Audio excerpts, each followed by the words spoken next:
आज की कहानी झारखंड के जमशेदपुर की है। 29 जून 2022 की रात करीब 8:30 पर जमशेदपुर में एक बड़ी वारदात हुई। जमशेदपुर में एक इलाका है जिसका नाम है आदित्यपुर। इसी इलाके में एक अपार्टमेंट है। इसी अपार्टमेंट में कुछ अज्ञात कातिल घुसकर एक शख्स को बिल्कुल करीब से सिर में गोली मार देते हैं और वहां से भाग जाते हैं। घर वाले आनन फानन में उस शख्स को उठाकर अस्पताल लेकर जाते हैं, लेकिन डॉक्टर उन्हें मृत घोषित कर देते हैं। डॉक्टरों ने कहा कि अस्पताल में लाने से पहले ही इनकी मौत हो चुकी थी। पुलिस को सूचना मिलते ही पुलिस हॉस्पिटल जाती है। घर वालों से डॉक्टरों से पूछताछ करती है। पुलिस पर भी बहुत दबाव बढ़ता है क्योंकि यह कोई मामूली शख्स नहीं था। जिस शख्स का कत्ल हुआ था उसकी गिनती न सिर्फ शहर के बड़े ठेकेदारों और दबंगों में होती थी, बल्कि वह इस शहर के सबसे बड़े बाहुबली और विधायक मलखान सिंह का साला भी था। उनका नाम था कन्हैया सिंह। इनकी हत्या ने पूरे झारखंड को हिलाकर रखा था। कुछ देर बाद ही शहर की राजनीति गर्मा गई थी। पूरे शहर में पुलिस के खिलाफ धरने प्रदर्शन की शुरुआत हो गई। लोग सड़कों पर उतर आए, नारेबाजी होने लगी। आप समझ सकते हैं कि पुलिस पर कितना प्रेशर आया होगा। पुलिस के सामने भी एक चुनौती थी कातिल को पकड़ने की। पुलिस ने आनन फानन में एक एसआईटी की टीम बनाई और पुलिस ने हर एंगल से जांच शुरू की। कारोबार बदला, दबंगई, रिश्ते नाते, हर एंगल से घर वालों से उन्होंने पूछताछ की और आस पड़ोस के लोगों से भी पुलिस ने बातचीत की। लेकिन सबसे बड़ी दिक्कत यह थी कि परिवार के लोग कन्हैया सिंह के कत्ल को लेकर न तो किसी पर कोई शक जता रहे थे और ना ही इसकी कोई वजह बता पा रहे थे। पड़ोसियों का भी यही हाल था। वह भी यही कह रहे थे, हमें नहीं पता, ऐसा कौन कर सकता है। दूसरी यह भी बात थी कि वह भी डरे हुए थे और इस मामलों से दूर रहना चाहते थे, यानी कि पुलिस को इन लोगों से कुछ मदद नहीं मिलती। तो ऐसे में पुलिस ने टेक्निकल सर्विलेंस का सहारा लेती है, यानी कि आसपास के सीसीटीवी कैमरों की फुटेज की स्कैनिंग करती है और कन्हैया सिंह के मोबाइल का डंप, डाटा और सीडीआर भी निकालती है और आसपास के सीसीटीवी भी खंगाल जाते हैं। पुलिस को इस केस का पहला सुराग मिलता है। दरअसल यह सुराग सीसीटीवी फुटेज से मिला। इस सीसीटीवी फुटेज में कन्हैया सिंह को गोली मारने वाला कातिल बदहवास भागता हुआ दिख रहा था, लेकिन फुटेज क्लियर नहीं था। कातिल साफ नजर नहीं आ रहा था, लेकिन इससे कातिल की चाल ढाल और बॉडी लैंग्वेज का पता जरूर चलता था। तस्वीरें धुंधली थी, लेकिन इस फुटेज की बदौलत पुलिस ने कातिल की पहचान भी कर ली। दरअसल पुलिस ने कुछ मुखबिर को पुलिस स्टेशन बुलाया था और उनको सीसीटीवी फुटेज में दिखाने वाले कातिल की फोटो दे दी और कहा कि पता करो ये कौन है। तस्वीर साफ तो नहीं है, लेकिन इसके चाल ढाल से लोग उसकी पहचान कर सकते हैं। मुखबिर ने कातिल की फोटो आसपास के इलाके के लोगों को दिखाई। जैसे ही पुलिस ने कहा था वैसे ही हुआ और कातिल के चाल ढाल से आरोपी की पहचान एक शख्स ने की जिसने कन्हैया सिंह को गोली मारी थी। उसका नाम था निखिल गुप्ता। अब कातिल की पहचान हो गई थी और उसका फोन नंबर भी पुलिस के पास आ गया था। पुलिस ने जब निखिल के फोन की सीडीआर यानी कॉल रिकॉर्ड निकलवाई तो कहानी और साफ हो गई। कत्ल की सारी रात निखिल अपना लोकेशन बदल रहा था और अगले ही दिन वह शहर छोड़ चुका था। अब कातिल के तौर पर बेशक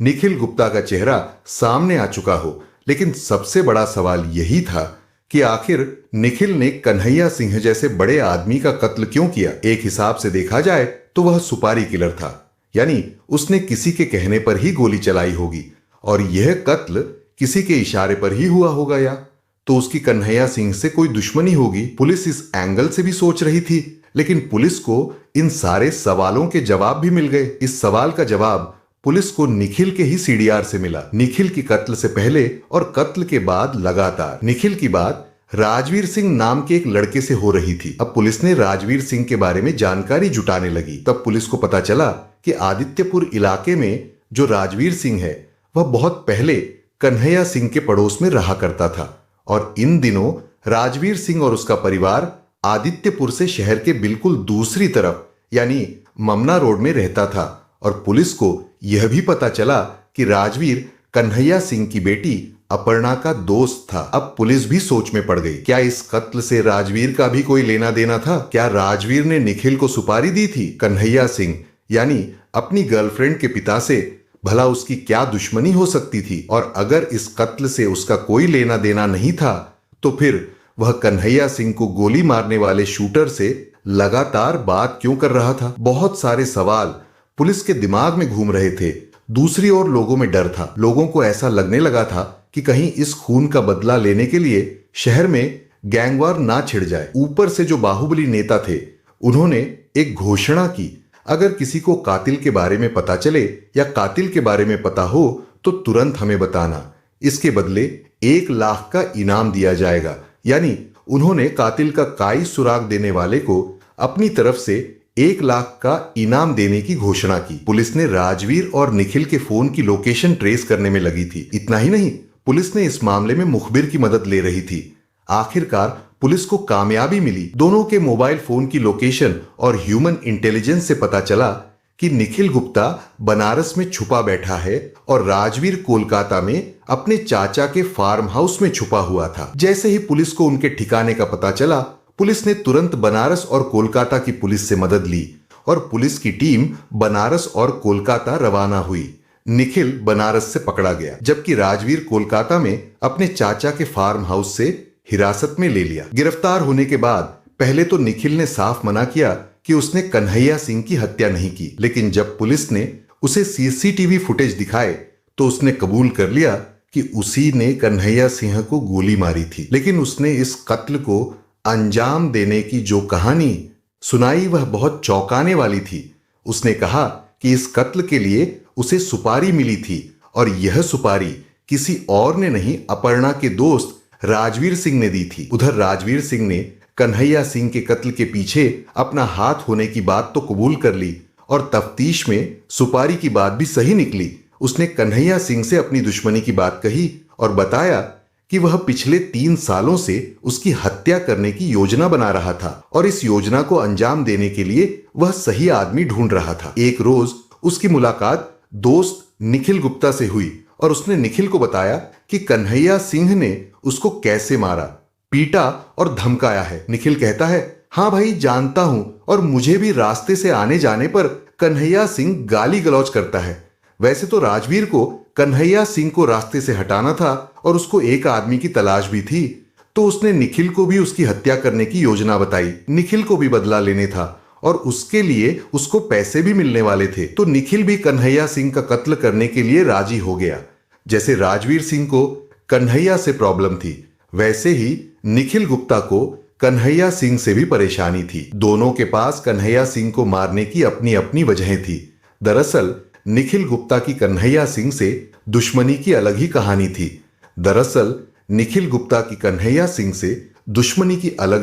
थी। निखिल गुप्ता की माने तो कन्हैया सिंह ने उसे अपने घर के आसपास घूमता हुआ देखकर कई बार डराया धमकाया था, इसलिए निखिल गुप्ता कन्हैया सिंह से नाराज था और उसकी दबंगई का हिसाब चुकाना चाहता था। दूसरी ओर कन्हैया सिंह को अपनी बेटी अपर्णा से राजवीर के रिश्तों का पता था और इसी वजह से उसने राजवीर को कई बार धमका चुका था, बल्कि उसके साथ मारपीट भी की थी। इतना ही नहीं, उसने राजवीर को अपने बाहुबली बहनोई मलखान सिंह का नाम लेकर भी कई बार पीटा और एक बार बंदूक सटाकर जान से मारने की धमकी दी थी। लेकिन कहानी इतनी ही नहीं थी, कहानी कुछ और थी। जब कत्ल के पीछे की असली कहानी सामने आई तो हर कोई सन्नाटे में आ गया। खुद कन्हैया सिंह के घर वालों के लिए इस कहानी पर यकीन करना मुश्किल हो गया था, बल्कि उनका तो कहना था कि इस कत्ल के पीछे कोई बहुत बड़ी साजिश है, जिन्होंने उन्हें कमजोर करने के लिए उनके साले कन्हैया सिंह का कत्ल करवा दिया। और तो और उन्होंने मीडिया से बातचीत करते हुए असली कातिलों की पहचान बताने या उनका सुराग देने वालों को अपनी तरफ से 1 लाख रुपए का इनाम देने का ऐलान भी किया। इस कत्ल के 2 किरदार तो पकड़े जा चुके थे, लेकिन इसमें और भी कई किरदार थे और इन्हीं किरदारों में सबसे अहम और सबसे चौंकाने वाला किरदार अपर्णा सिंह का था, यानी मारे गए बाहुबली कन्हैया सिंह की बेटी। जब इस कत्ल की साजिश से पर्दा उठाया तो खुद कन्हैया सिंह की बेटी अपर्णा सिंह का चेहरा भी कातिल के तौर पर बेनकाब हो गया। अपर्णा सिंह ना सिर्फ अपने पिता के कत्ल की साजिश में शामिल थी, बल्कि वह अपने आशिक और कातिलों को अपने पिता के मूवमेंट की पल पल की खबर दे रही थी। जो लोग अब तक इस कत्ल को सियासी साजिश बताकर पुलिस पर दबाव बना रहे थे, पुलिस की तफ्तीश में अपर्णा सिंह का नाम सामने आने के बाद मानो उनको भी सांप सूंघ गया था। लेकिन आखिर क्यों करवाया? एक बेटी ने अपने ही पिता का कत्ल कैसे रची गई? यह साजिश कैसे दी गई? कत्ल की सुपारी कैसे सामने आई? पूरी कहानी भी कम चौंकाने वाली नहीं थी। आपको पूरी कहानी सुनाता हूं। जमशेदपुर में ही आदित्यपुर थाना क्षेत्र आता है, वहीं पर हरिओम नगर है और यहीं पर कन्हैया सिंह का मकान है। DAV public school NIT campus में अपर्णा और राजवीर पढ़ते थे। राजवीर 10वीं में पढ़ता था और अपर्णा उस समय 8वीं कक्षा में पढ़ती थी। उसी वक्त दोनों में प्यार हुआ था। उसके बाद अपर्णा सिंह एमबीए की पढ़ाई कर रही थी। अपर्णा से राजवीर सिंह से प्रेम प्रसंग चल रहा था। इसकी भनक कन्हैया सिंह को मिली। फिर क्या था, वो राजवीर के घर गए और उसे मारपीट की। इतना ही नहीं, उसको पिस्तौल का डर दिखाया, साथ ही उसके परिवार के साथ गाली क्लॉज भी की। कन्हैया सिंह की वजह से राजवीर के परिवार को मांझी टोला छोड़ना पड़ा और वे जमशेदपुर मानको के डिमना रोड में शिफ्ट हो गए। राजवीर ने भी डर से अपर्णा से बातचीत छोड़ दी थी, जिसके बाद अपर्णा ने एसएमएस राजवीर को भेजा और बात करने के लिए कहा। फिर भी राजवीर ने बात नहीं की। अपर्णा ने राजवीर को डराने के लिए चूहे की दवा खाते हुए वीडियो बनाया और अपर्णा ने राजवीर को भेजा। ये देखकर राजवीर डर गया। इसके बाद राजवीर ने फिर से अपर्णा से बातचीत शुरू कर दी। इसकी जानकारी होने पर कन्हैया सिंह ने एक फिर से राजवीर को पीटा और धमकी दे दी। कन्हैया सिंह ने अपने बेटी को समझाने की बजाय उसकी शादी कराने का फैसला किया। उसके लिए शादी के लिए लड़के की तलाश शुरू की। इससे अपर्णा की बेचैनी बढ़ गई, रातों की नींद हराम हो गई। कहीं ना कहीं अपर्णा को अपने पिता से नफरत हो गई।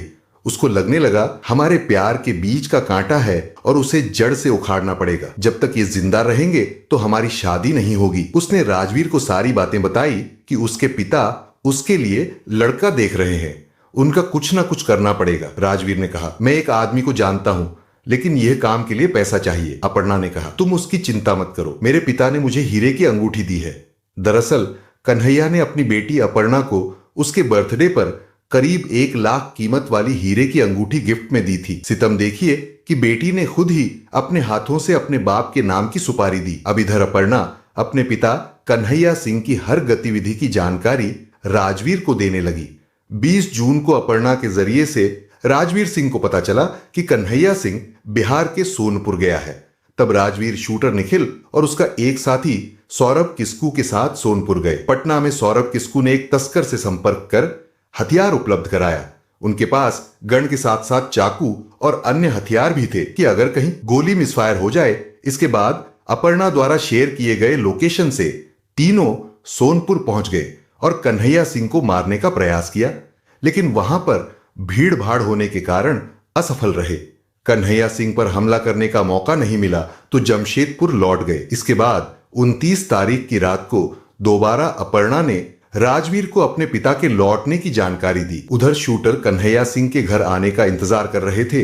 इधर राजवीर ने अपर्णा से उसके पिता की लोकेशन पूछी। बेटी ने पिता को फोन कर लोकेशन पूछी और बॉयफ्रेंड को बता दिया। बॉयफ्रेंड ने शूटरों को यह जानकारी दे दी। यही वजह है कि जैसे ही कन्हैया सिंह अपनी बिल्डिंग में पहुंचे, तभी छत के रास्ते से नीचे उतरे कातिलों ने उस पर हमला कर दिया और उसे करीब से गोली मारी दी और कातिल अलग अलग दिशाओं में भाग निकले। और तो और कन्हैया सिंह के बॉडीगार्ड तक को संभलने का मौका नहीं मिला। बेटी की कॉल डिटेल रिकॉर्ड से भी यह बात साफ हो गई कि उसने ही पूरी कत्ल की साजिश में शामिल रही थी। कन्हैया सिंह की हत्या के राजवीर सिंह ने शूटर निखिल गुप्ता को 5,000 नकद, 1 बोतल शराब और एक हीरे की अंगूठी दी। ये हीरे की अंगूठी अपर्णा ने राजवीर को दी थी। हालांकि अंगूठी बेचकर पैसे जुटाने की बजाय राजवीर ने खुद पैसे शूटर को दिए थे। कन्हैया सिंह कत्ल के बाद अपर्णा सबसे ज्यादा दुखी नजर आ रही थी। रोने और बिलखने का नाटक कर रही थी। उसी ने अपने पिता का कत्ल करवाया था। यकीनन इस कहानी पर यकीन करना मुश्किल था।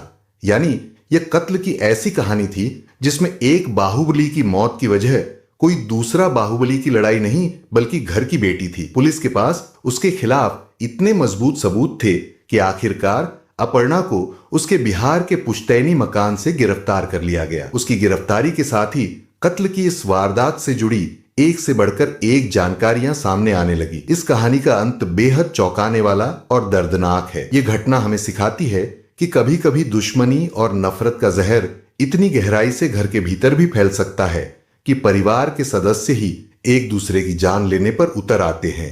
कन्हैया सिंह जैसे दबंग व्यक्ति का अंत अपनी ही बेटी के हाथों, जिसे उसने जन्म दिया और पाला पोसा। यह सिर्फ एक साजिश नहीं थी, बल्कि एक दुखद घटना जो यह सिखाती है कि ताकत, बदला और रिश्तों की उलझन किस कदर इंसानों को अंधा बना देती है। अपर्णा ने प्यार की गलतफहमी और अपने पिता से घृणा के चलते एक ऐसा कदम उठाया जिसे माफ करना नामुमकिन है। राजवीर और अपर्णा का प्रेम, जो एक समय मासूम था, एक कड़वी कहानी में तब्दील हो गया जिसने उनके जीवन को ही तबाह कर दिया। अपर्णा ने जिस अंगूठी को अपने पिता से उपहार स्वरूप पाया था, उसी से उसने अपने पिता की मौत का सौदा किया। राजवीर ने भी बदले की भावना में अपने प्रेम को हथियार बना लिया। यह घटना सिखाती है कि कैसे गलतफहमियां, गुस्सा और हताशा अगर सही समय पर नहीं रोकी गई तो अकल्पनीय त्रासदी को जन्म दे सकती है। दोस्तों, आपके अनुसार इस हत्या के लिए मुजरिम राजवीर, अपर्णा और विपुल को क्या सजा मिलनी चाहिए? कमेंट बॉक्स में जरूर बताएं। अगर आपको हमारी मेहनत पसंद आई हो तो इस वीडियो को लाइक करते हुए शेयर भी करें, ताकि बाकी लोग भी इस खौफनाक कहानी के बारे में जान सके। अगर आपने अब तक इस चैनल को सब्सक्राइब नहीं किया है तो जल्दी से चैनल को सब्सक्राइब कर लें। बेल आइकन दबाकर नोटिफिकेशन जरूर ऑन कर ले। मिलते हैं क्राइम की दुनिया से जुड़ी ऐसी ही एक और सच्ची कहानी के साथ। धन्यवाद।